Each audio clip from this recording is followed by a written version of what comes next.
Senyora Armengol, vostè me recorda en aquell corredor que diu que ha entrenat molt, moltíssim, se presenta a les xerreres i sempre fa de res. Aquí passa alguna cosa. O no ha treballat tant, o bé no serveix per el que està fent.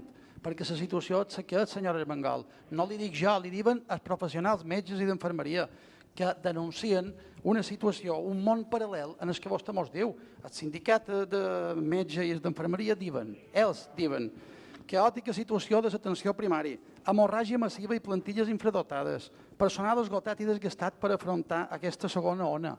Vostè té 43 coordinadors dels centres de salut de Mallorca, el 95% dels coordinadors, que li han firmat una missiva per denunciar la falta de recursos tant humans com materials. Res a veure amb el que vostè diu. Ha fet molt, ha entrenat molt, però fa de res. Per tant, alguna falla. O no ha entrenat tant o no serveix per això, senyora Armengol. Perquè aquesta gent, els col·lectius, xerren de situacions insostenibles. Ho diuen ells, no ho diu el Partit Popular. Escolti, hi ha gent que ha d'esperar 2, 3 setmanes i fins i tot un mes per veure el seu metge de família. El col·lapse telefònic és total i per això se'n van de cap a urgències. Ara vostè té el comandament únic, senyora Armengol, i ara se necessita una gestió sèria, precisa i amb decisions clares. L'autobombo i la propaganda no ajudaran a sortir d'aquesta crisi, senyora Armengol. Tenim una xifra de contagis que s'ha disparat una altra vegada en el personal sanitari. Tenim les residències de tercera edat, que ja veu vostè com estan. El cap de virologia de Son Espasa li diu que la situació epidemiològica no està controlada.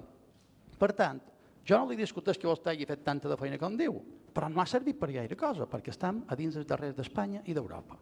Per tant, això, senyora Armengol, és un fet i és una realitat. No li estic dient res que no se vegi cada dia en els diaris. En la primera onada de la pandèmia, Balears van aconseguir contenir l'expansió del virus a costa d'asfixiar l'economia. Però en aquell moment, en la segona onada, senyora Armengol, vostè el que ha aconseguit és que no tinguem ni salut, ni economia, ni empleo.